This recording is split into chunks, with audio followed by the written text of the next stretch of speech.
And we are recording at the Healing Mastery Summit with Dr. Sue Morter. Thank you so much for joining us at the Healing Mastery Summit. We really appreciate it. My great joy. I look forward to where we get to go today. This is a fascinating time and a fascinating topic. So let's dig in. Awesome. I'd like to speak to you about that fascinating time. But before we do, quick introduction. For those that don't know Sue Morter, you've been around for 30 years as a doctor, correct? Yes. And you've done, the list of your bio is just extensive. So I'm going to keep it a little bit short, but you're an international speaker. You're a master of bioenergetic medicine, which we'll get into. A nationally best-selling author, which I got the book right here. That just launched, correct? Yes, in March, early this year. Yeah. Congratulations. Thank you. You redirect the flow of energy patterns in the body to activate full human potential with more than 30 years experience as a doctor and facilitator of groups and individuals interested in natural healing and a better life. That's what this whole summit is about. So it's perfect alignment. And Dr. Sue, you share in your developments and unique perspective drawn from life-changing awakening during ancient meditation practice. And you do this through seminars, retreats, presentations, your book. So you've taught globally for years, decades now. I'm excited. One of the first questions I have is, you mentioned this is an exciting time. Yes. And why is it an exciting time? You know, our world is up in arms in many ways. We are feeling like nothing is the same. We're not sure who we are, who our allies are, what we can count on, what is truth, and how do we heal, and how do we keep ourselves together, how do we move forward and progress in life. It's just a very conflicted, confusing time, but yeah. I see that as full of potential. It's the chaos that we can draw anything from and create a new reality based upon the energies that are in upheaval. If everything was traditionally in status quo and was locked in and we were sure about things, we wouldn't be inquiring. We wouldn't be so interested in other possibilities. And so I see this time as a time that is cultivating our creatorship instead of our survivorship and the status quo. So beautiful. And I totally agree. And you said something powerful, which is what is truth? And in healing, I think truth is very important. And so where are people led astray now? Like, because there is a lot of misinformation. There's a lot of people who are not aligned with their truth, and they think maybe they are, or their belief systems are led astray. So what is truth to you? Yeah, so there are 11 billion bits of information that are bombarding our energy field every millisecond. Wow. Cosmic information, universal intelligence, that's by design. Yeah. It's coming in. I don't mean from the media alone. I mean from beyond the earth, from constellations. Literally, information is coming in all the time. And we're designed to be able to hear it, feel it, sense it, know it, trust it, and align with it, and live by it. And it doesn't arrive at our head. It arrives at our gut level. It comes in at the gut level through the enteric brain system in our gut. It starts to get interpreted as impressions, nuances, like gut feelings, hunches, those kinds of things. And then it rises through us, and it gets filtered through our heart and the intelligence of love and compassion and holism that it allows everyone to be served by what we do and say. And then it continues, if we let it, to rise up to our consciousness that we can then formulate words and ideas and take actions based upon. So truth to me is when I've built the circuits to be able to sense and feel and follow what is deep within me, my deep core truth, and let it rise, not based upon my belief systems, but based upon a sensation that I feel in my body, and allow it to be my guide. So as that happens, the indigenous peoples lived this way, and as that happens for us, we become aligned with a cosmic truth, a universal truth, an earthly grounded essence that prevails beyond what we're being told through the media or what we're having in conversation or what our fear-based choices are leading us to.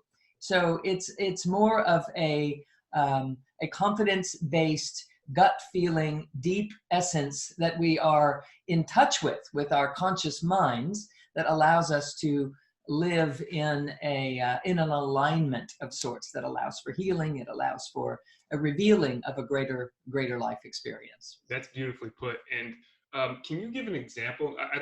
I don't want to, like, doesn't have to be political or anything like that, but can you give an example of where people are like just led astray because they're hearing, like, words have an ability to separate us from this feeling, correct? So yes, when we hear these words and these bits and pieces, where are people led astray? Like, where, like, are there examples of this? Sure. There's a basic fundamental example that we are broken, that something is missing, that we need something from the outside in order to make us whole, that we have to get or accomplish or achieve or arrive or go somewhere to have the life experience that we're desiring to have. What we're desiring to have is a sensation of wholeness, of completeness, of exchange and sharing and love and unconditionality. And we think and have been led to believe, only because our teachers thought it and their teachers thought it and their teachers thought it, that it was on the outside, from the outside in. And what quantum science is showing us now is that actually there's nothing out there. There is no one out there. There's only one of us here. It's a really wild conversation that is maybe more complex than we need to get into today. But basically what quantum science is showing us is that we're projecting a movie onto a movie screen, and then we get caught up in the movie and think that it's real. But we're projecting a movie onto a movie screen only to give us feedback to learn how to manage the energies of our true self.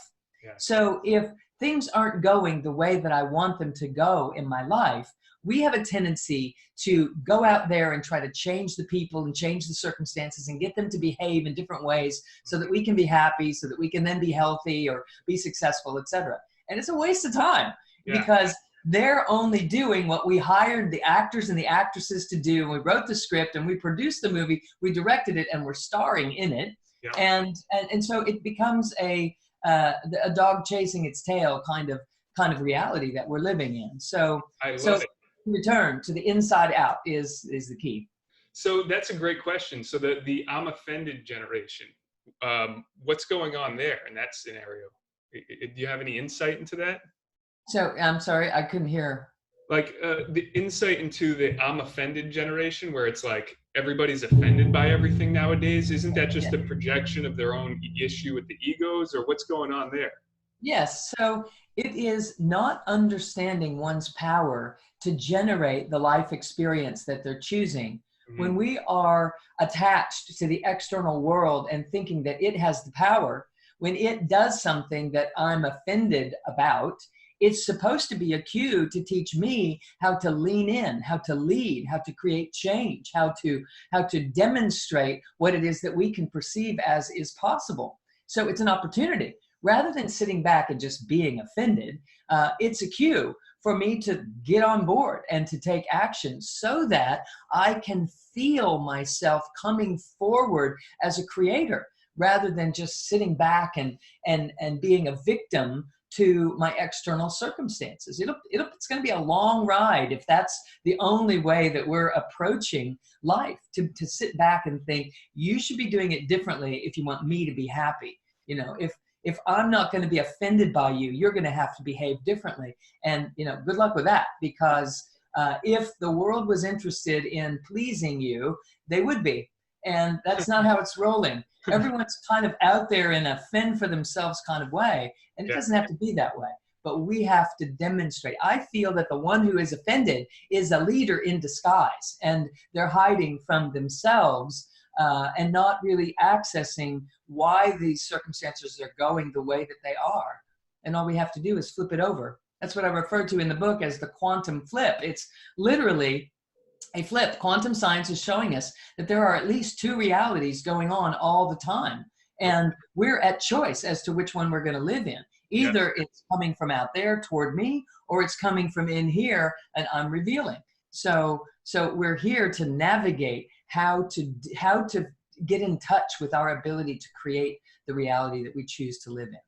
So what's the first step? So say I'm a person that's offended by everything, right? And I'm like, I see something on social media and like, oh, I got a comment. I'm offended by this. Like, how do I start to recognize and be conscious that that is something that I need to address? Okay, so if I'm taking offense, I'm taking something personally, first of all, Mm-hmm. and to start to take the things that we've taken personally and make them impersonal, and take the things that we think are impersonal and bring them in closer to home. Meaning, we think there is a greater reality out there somewhere, but I'm not in touch with it, or it's not working in my favor, or where is the blessing or the guidance or the help when I need it? If we would accept and receive that blessing or that guidance or that support or that help from literally from a greater than human level, even just from a cosmic or from a natural design, and recognize that nature is in support of you. Nothing is against you. That the idea that things are against me is a fundamental falsehood that sets us up for a transactional reality that unfolds in a domino reaction kind of way, proving to us that it's true that the world is not in support of me. So basically, we're going to prove whatever we set out to prove. Right. So if I'm offended by something, maybe I'm supposed to be leading or teaching or sharing.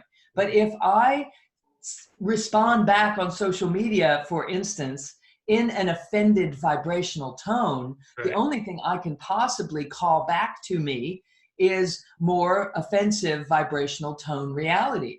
Right. If I can center myself and ground myself in such a fashion that if I read something that's just off, and I can see that they're just not seeing from a holistic perspective. Yeah. If I can be grounded and centered in my holism before I respond, I'm likely to embark in an entirely different reality. I'm going to put a message out there that is a different vibrational frequency than the one that I will if I get on that keyboard and go for proving my point. Yeah. It's going to be a totally different outcome.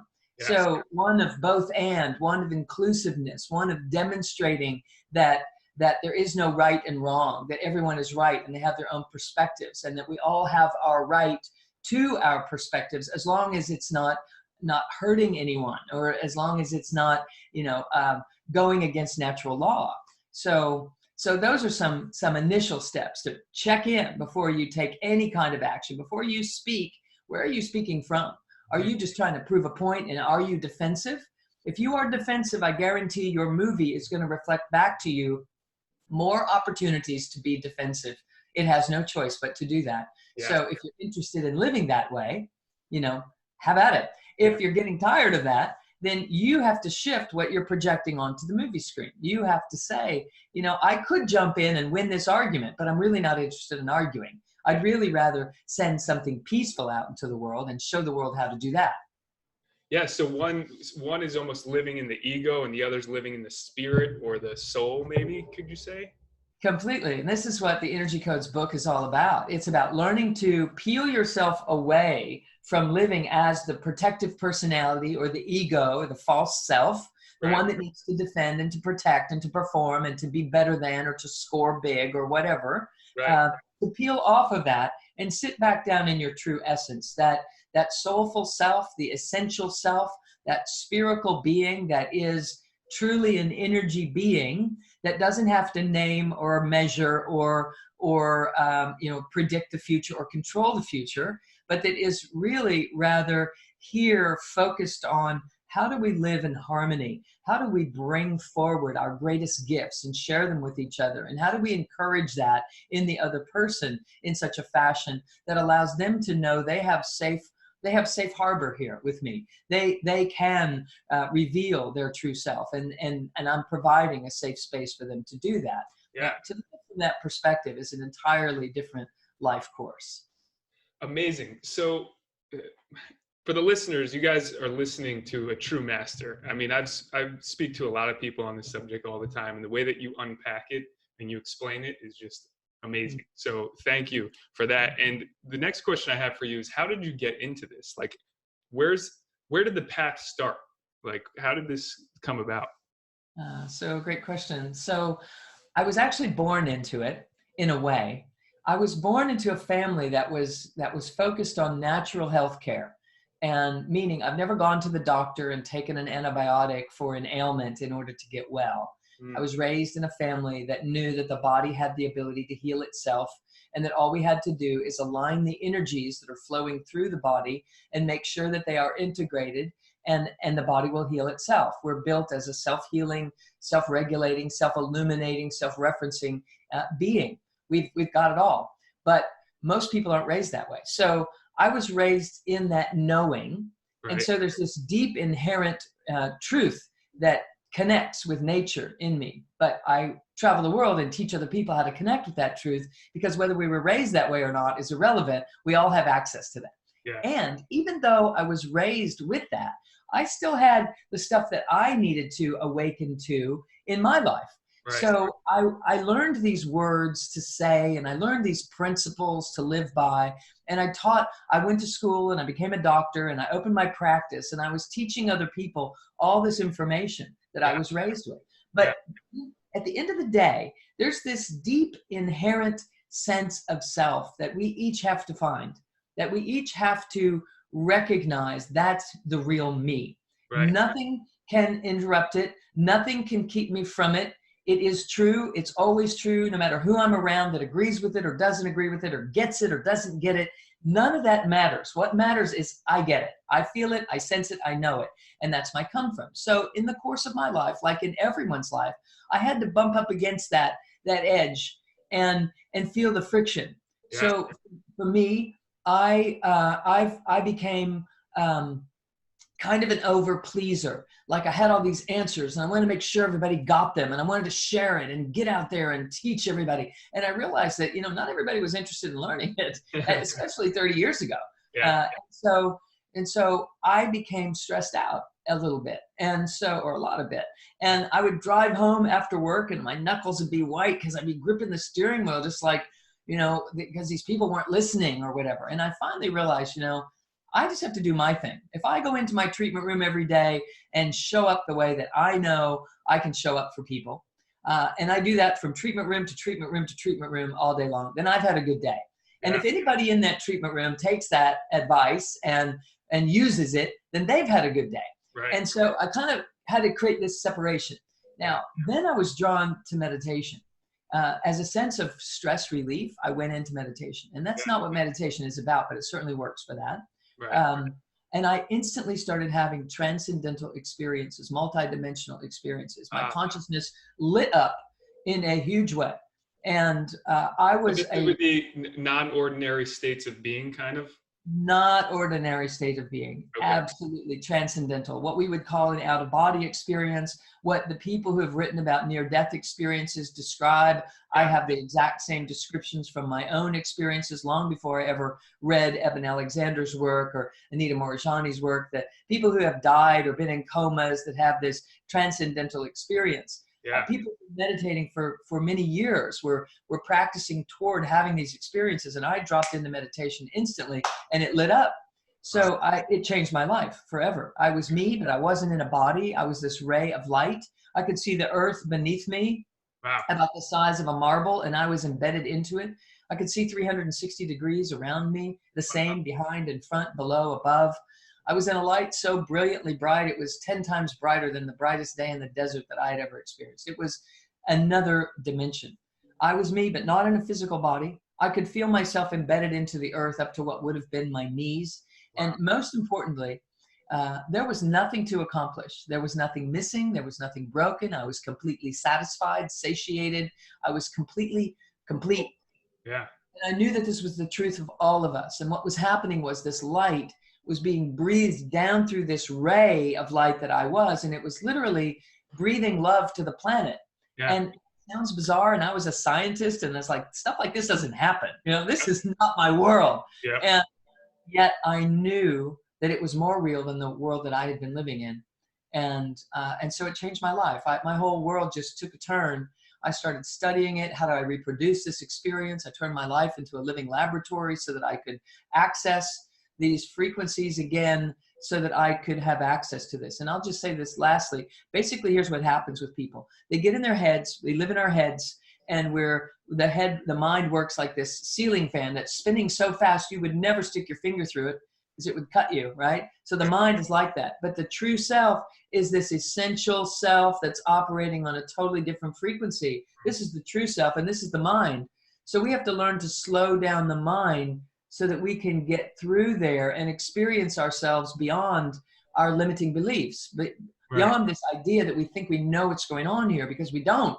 There's another version of you that does, and that's what people have to learn to access if we want that. Now, we don't have to have the big visual experience that I had. I turned my life into a laboratory and codified how to do that so that people didn't have to try to have these experiences in order to connect with a greater truth. Yeah. And so that's what I'm actually teaching people, is how to benefit, even though we haven't learned how to, achieve such an exalted state with our consciousness. We can still learn to live by what comes with that exalted state of consciousness, and thereby providing the perfect set of circumstances to project a better movie onto the screen so that we can live an entirely different way on this earth. Now, what's your opinion about how that came to you so easily? Do you have an opinion on that? Yeah, I do. I immediately started having other memories of having been there before many, many times. Okay. So people might call that past life experiences, old soul type of stuff. Yeah. I'm definitely here as a teacher. I definitely have come back to the planet to do this thing that I'm doing. It is 100% why I am here. Yes. So I think that it was just tapping, we kind of pick up where we left off on any kind of project. You get back on a bicycle, you get back on a horse, you pick up where you left off. And so if you've been around before, it kind of starts coming back to you. And it's kind of coming from that place. Yeah, that's interesting. I was told by somebody who read like my Akashic records that I was a master physician in the past 2 lives, and I came back with a kind of the same role, but as a different person. And I was like, okay. But I'm doing the same thing now. I'm like pushing natural healing. So, would you say that everybody has a role? Like everybody has a path, and is there specific roles that they're put here for? Like you're here as a teacher. How does that work? Yeah, I totally think so. And I think they're already doing it. And the only thing that keeps them from enjoying it, if they're not, is that they don't know that they're already doing it, that they think that they're supposed to find some fantastical aha, this revelation that like puts it all together in a moment, kind of like it happened with me. But it doesn't have to happen in an instant like that. You've already been attracted to it. Because I can look at you and I can say, absolutely, you are in your groove. You're doing, I look at you and I look at the images and the posters behind you, the human anatomy and the physiology and what's happening there, and it resonates with you. And so I don't know how long you've been attracted to doing what you're doing or sharing what you're sharing in the world, but I guarantee that even in your early childhood, you were already putting pieces together and building skill sets that were going to allow you to be here now with the expertise that you are. So if someone right now is listening to us and saying, well, I haven't been doing that. I've been doing all kinds of other things all my life, and I don't know what I'm supposed to do. I assure you, you are gathering different types of information, pieces of information or skill sets or topics or that are touching aspects of your wholeness. And it's coming together. It can't not be. There is no exception to this for everyone. We are drawing a vortex of energy together that is swirling around, that is being an alchemical reaction inside of you, that is allowing you to awaken step by step, day by day, breath by breath. It's happening. Now, I wrote the book that I wrote to help people get a hold of that faster, and I teach coursework to enhance that. But even if you never accessed either one of those things, it's gonna happen in your life. It is already happening. It's not happening in the future. It's happening right on time in exactly the right mix for every single viewer that we have with us, you know, in this moment. So there are no exceptions to that. We're projecting a movie that, think of the movie that you're projecting, that I've been talking about since we've been here, similar to if a surgeon is going to do laparoscopic surgery. They're going inside the body with tiny instruments, and they're looking over here on a TV, on a computer monitor, to see how they're doing with the surgical procedure inside this body. But they're looking at a screen over here to see how they're doing on the inside of that body. This movie of our lives is exactly the same thing. We're looking at a monitor to see how we're doing with managing the energies inside of us to masterfully integrate all of our capacities. So if we've been attracted to different things in the course of our life, and we don't feel like we've like landed on it or put it all together yet, it's no big deal. It's happening. It's gonna happen. It is already happening. So if we chill out, we actually create a better vibrational frequency for it to do its thing without us interrupting it. When we get worried and concerned and we fret and we get questioning about ourselves, or we get aggravated or frustrated, all of those things are creating a vibrational frequency that is squelching out the energetics, the bioenergetics that are naturally here to put the pieces together and allow you to get out through that ceiling fan and experience the greatest version of yourself possible.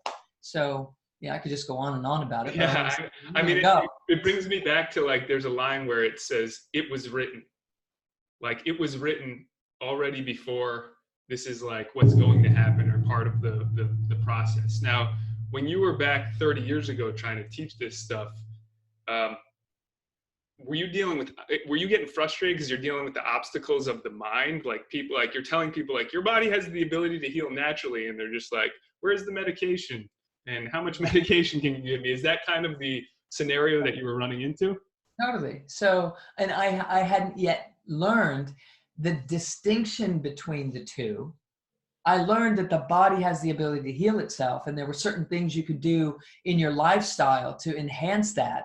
But it didn't include, I wasn't taught about meditation when I was growing up. My father didn't do that. He was a brilliant thinker, and he prided himself on thinking and putting these pieces together. So that was a part of the puzzle, but it wasn't the whole puzzle. There's another part of the puzzle that comes without the thinking mind doing the doing. There's a greater part of you that doesn't have to think in order to be. That's what meditation is teaching people, is that you exist when you're not thinking. So, and you actually, the greater part of you exists when you're not thinking, but you're observing, and you're just stewarding and guiding this universal intelligence that's coming down through you, coming into you and rising up through you. And this whole combination of energies is trying to happen. But when you're busy thinking, you're dialed into an entirely different radio station, and you can't even perceive the amazing magic that's trying to happen through your system. And our culture hasn't been focused in such a reality in mass at all. Yes. So we live in a world that doesn't honor that. And you know, in the Western world, or the civilized, nations, they're busy doing instead of perceiving. When in actuality, we are sensory beings. We have 10 to 100 to 10,000 times more sensory fibers in our body than we do motor. But we're focused on motor action. What do I do to make a difference? I'll tell you what to do is learn how to perceive more.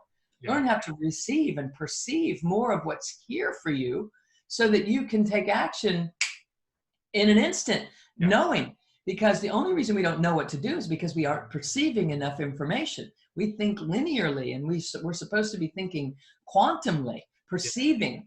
The quantum version of thinking, linear thinking, quantum perceiving. There's the difference. Linear thinking, quantum perceiving. I want to live in a quantum world, because that's what's true. Yep. And so if I can learn to master my ability to perceive, I'm gonna be living in a totally different life. So yeah, I was plugged into this, but I didn't have a way of describing it, 20 years ago, 30 years ago, until this thing happened with me, which is about 20 years ago. And then I started turning things into a different way of perceiving it all, and everything changed. Everything changed. That's amazing. Now, so you were a scientist, and the scientists, we study matter.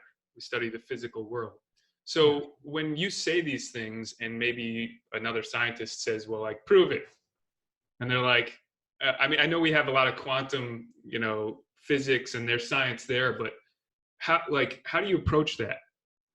Sure. So if you study physical matter, if you start breaking it apart to study what's it made of, what's it made of, what's that made of, what's that made of, just you get down to the molecular level, and then you can dissect a molecule and you get down to the atomic level. Right. And then, in the 20s, they invented the electron microscope. So now we can take an atom and look at subatomic particles, little tinier particles. And if you get down to the tiniest particle of matter, they open that up and they realize there's nothing there, that it's really just energy that's compressed, that's packed together. So all physical matter, the chair I'm sitting in, chair you're sitting in, the computers that we're looking at, it's all just energy that's been packed together. Now, this is a law of physics. So physical matter is just energy that's packed together. Right. So now we have to get interested in the energy, because matter is, the physical world isn't. It's just invisible energy that's packed together, making what looks like atoms, which looks like molecules, which looks like structure. Yeah. But if you unpack the structure, there's nothing there. Right. It's all based on just invisible energy. Right. So light. And light. Yeah. The highest vibrational frequency of energy is light. So we have physical matter. If you dissect it down to the tiniest particle, and then you take light and you compress it, it meets right at this same place. So we're in the meeting place, and that's where humanity exists, is right here, where we're the cross between the physical world and the energetic world, and we're living right there, which is why we're capable of manifesting anything that we choose. We just have to learn how to do that. We have to learn all the parameters that are involved there, because it's not just your conscious mind, it's your subconsciousness also. So we have to learn how to tap the subconscious and use it in our favor, and get everything on the same page so that we can manifest into the physical world in accordance with what we can perceive and dream of in this invisible world of energy, where our dreams and our desires exist. So we pack that in, and then we express it into the physical world only if we know how to navigate this threshold right here. So that's what we're talking about. And that's much more complex that's more information than we really have to know in order to have it work in our favor. But those of us that are interested in knowing, it's really fascinating to think that, wow, we're the doorway between the unmanifest world and the manifest world. So we get to choose what happens in our lives if we're willing to take that kind of responsibility. And that's the dilemma that we're up against right now. Right. People not wanting to accept responsibility and putting it off on the doctors. And so those people that were getting medication their whole life, and then they realized that, almost all of my complications were actually due to medication that I received, or some medical intervention that I received. So if someone has mercury toxicity or something like that, can these systems work for healing the process, or do they need to do people talk about heavy metal detoxing, or so is this a path, the way you're talking about, for all healing, even if it's you've been poisoned, or you have a microbiome that's off, etc.? Yeah. So what we're looking at is working with the microbiome, which ultimately translates into healing on every level, healing at the cellular level. We're looking at epigenetics, meaning, for those that don't know what epigenetics is, we used to think that the cell was controlled by the nucleus of the cell, that the nucleus inside the cell, there's a little brain in there that told the cell what to do. Right. But now epigenetics is teaching us that there are these little antennas on the surface of the cell that are picking up messages from the environment. And then those little antennas are reporting into the cell and telling it what to do, what chemicals to produce, etc. So if you think about that, what that means is the environment, the message that's coming to those antennas is much more important than anything. Right. So Now we have to realize that we create that environment through the foods that we eat and the things that we drink, but most importantly, the thoughts that we think.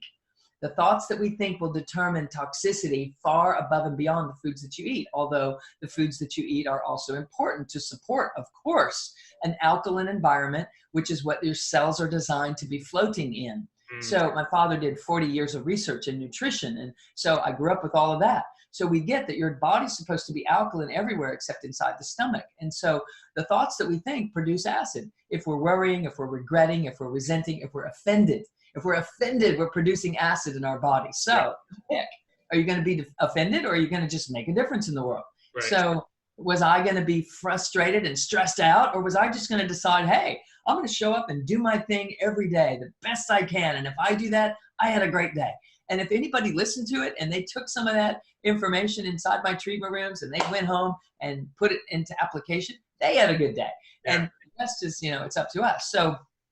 So in this, there's this combination of things that has to happen for healing to happen. So we might be in toxic levels because of medications that we've taken, or because of fillings that we've had in our teeth, or the exposures that we've had to certain radiations, or those kinds of things. Yeah. You bet.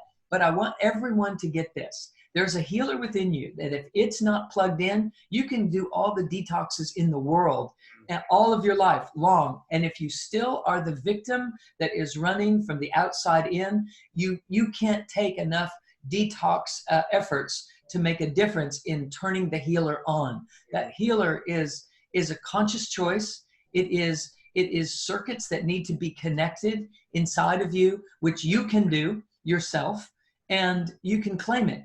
And you can turn this healer on because the healer is the real you. You are the healer. But we live in our heads and we're not in our bodies, so it's really tough to heal the body when we're not even living there, when we're not trusting our gut and listening to our heart and knowing that our dreams and our desires are their food for what we're supposed to be actioning. They're not separate from you. They're not out there pie in the sky. It's your guidance. We just have to learn how to take that energetic and turn it into fuel, literally. So it's a both and situation where we do have to detox and we do have to cleanse and we do have to live in a way from a lifestyle perspective that supports healing and wholeness. Right. And we do have to claim it mentally and emotionally, and we do have to access the subconscious. And that's why I put the information in the book that I did, because it teaches people how to open the trap door between the conscious and the subconscious so that healing can happen, because healing happens at a subconscious level. It happens at a subconscious level. If you think about it, you don't have to consciously keep your heart beating. You don't consciously keep your blood calcium levels the way they're supposed to be. You don't consciously digest lunch. It happens. So what we can do is influence it with our conscious mind. But the best way to get that happening is to open this doorway between the conscious and the subconscious. Then everything starts to work in our favor. I've been working with people for 30, I don't know, it's closer to 40 years now. And watched my father do this as well for his entire career, getting people in touch with how to heal themselves. I mean, we're built for this. We're supposed to be doing it all the time. No one taught us how. We disconnected from it. And I know you're huge on breath, right? Yeah. So using breath as a part of the process to connect with the self, right? So where does breath fall into this? Like, I know there's a million techniques. You talk about the breathing. If you could just give an example real quick, or something that they could do to spark the process. Yeah, absolutely. So yes, breath is a huge part, because we are energy beings. In the scientific world, we would say we're electromagnetic energy, made of energy, and we're pure consciousness, which is also based in energy, based in light. We're the light of awareness. Spirituality would say you're spirit in a body. So if you put it together, breath in the body is spirit in the body. We know when the body stops breathing, we leave. We used to call it that spirit leaves the body when we stop breathing, but it's actually you that leaves. It's not that you die and your spirit goes on. You are the spirit. So no worries about that. You're not going to die. You move on. Your body gets dropped away when you don't need it anymore. So that was a big aha in my life, to like, oh, good, cool. I get to go on. I'm not going to die, and my spirit gets to go on. It gets to be me. Sweet. So in that, if we start to blend those spirit and science together just a little here and allow it to, that's what the quantum world does. It's basically blending science and spirituality. It's really allowing all of it to be true. So, and that they interface and help each other and they support each other. So if we think of breath in the body as spirit in the body, it's the healer in the body. Mm-hmm. So breathing in your lower lobes of your lungs is very beneficial to getting you out of fight or flight mode and into healing, creative genius, healing, filtering, cleansing, detoxifying. Your body's trying to do that all the time.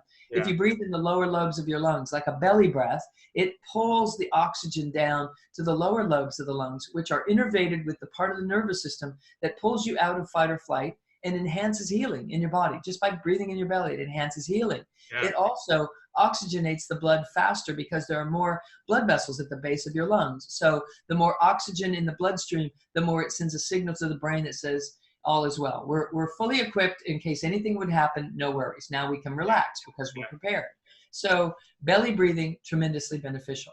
There's another thing that is really helpful to combine with that is an exercise that is an ancient Eastern practice called Mula Bandha. And it just means anchoring your energy, your consciousness at the base of the spine, because there is a tremendous amount of untapped kinetic healing energy and integrative energy at the base of the spine. It's called Kundalini energy that the Eastern culture references in meditation or yoga if you're into either of those things. And so Mula Bandha is how to like anchor yourself deep in your core, deep in your rootedness, deep in your belly, where your wisdom and your belongingness and your ability to know this is my movie and I'm writing it and I'm going to decide what everybody does in this movie, instead of getting caught up in your heads and worrying about what's going to happen next in the movie and how do I navigate it in the way that I should, and all of that fear-based reality that we tend to create. So here's how you do it. It's basically like if you were going to the bathroom and you had to stop the stream instantly, you'd squeeze certain muscles to do that. You squeeze those muscles in the base of the pelvic bowl, the perineal muscles, you squeeze them and it immediately starts to pull your energy down into your body where your deep core guttural wisdom resides. We talked about 11.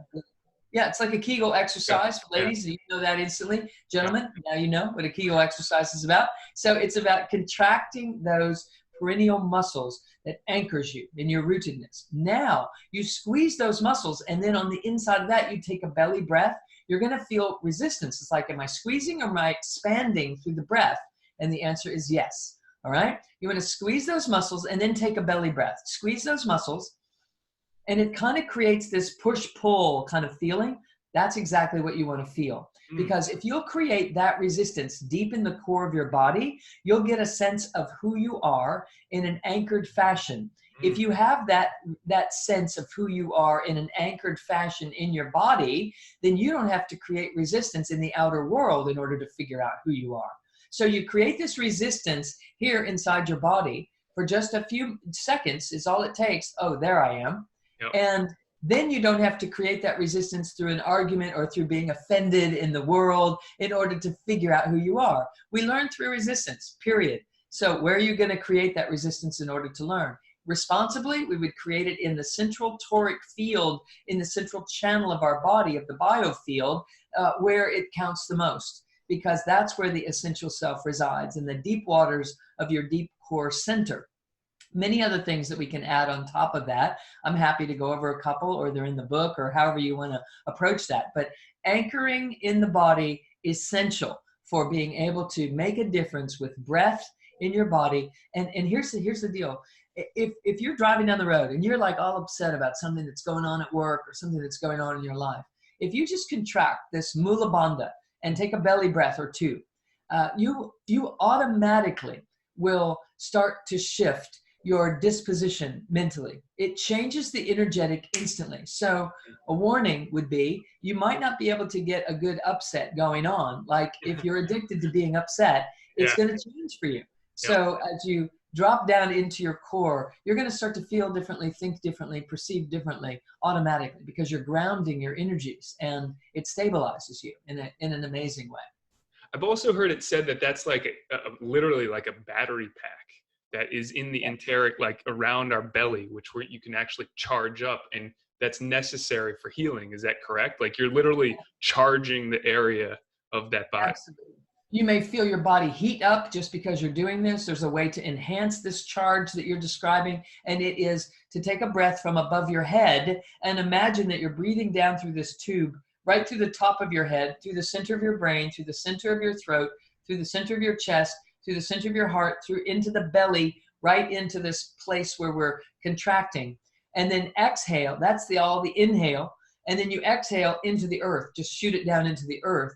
And then your next inhale comes up from the earth into this core belly while you're contracting. You never let go of that mula bandha while you're doing this. And you exhale out the top of your head. So it's a central channel breath. You inhale from overhead into the core, exhale into the earth. Inhale up from the earth to the core, exhale back out to the top. Inhale again here, exhale into the earth. Inhale up from the earth to the core, exhale all the way out. All the while contracting this mula bandha. You can squeeze your shoulder blades together as well and enhance it even more. You can roll your eyes up and feel the tension behind your eyes and enhance your awareness inside this central channel even more. And the next thing you know, you'll have sweat running down you without even really trying. If you're ever cold, you can heat up the body, warm up the body by doing this. But most importantly, yes, if this is a stored, untapped access now to this untapped energy that has been seated there waiting for us to engage it, which people lose weight by doing this. People have all kinds of kinetic energy, vital energy to get through the day. And, most importantly, things begin to heal. Awesome. That's perfect for the Healing Mastery Summit then. And so we're getting to the bottom of the hour, and I want to just give you time to share anything that you think would be impactful for our listeners. And for those that are listening, I highly recommend this book. I mean, if you didn't get amazing information out of this interview and see what a master level Sue is, I highly recommend this. So Sue, is there any last things that you would address for people listening? They're suffering, they're in pain maybe, and they need help, they need direction. Those breaths, awesome. Any last words in regards to that? You bet. Yes, healing is a byproduct of you connecting with your true magnificence. And if you're in pain and you're frustrated with how long you've been in pain, and you don't have the energy to even get out of the house and experience life, it might be hard to imagine that you could connect with your magnificence. But your breath is tremendously accessible, no matter where you are, no matter what's going on. If you can't get out of a chair, if you can't get out of bed, you can breathe up and down through this central channel. And it's a start to start activating this healing energy, because the healer is you. You are the healer. And the real you has to come to life. And when we start breathing in the belly and breathing in the core and breathing in the heart, breathing in the throat, these different levels of consciousness start to come online. And all of a sudden you feel more creative and you feel more intuitive, and you have deeper wisdom that you can access. And you start hearing what it is that you need to do to have your life unfold differently.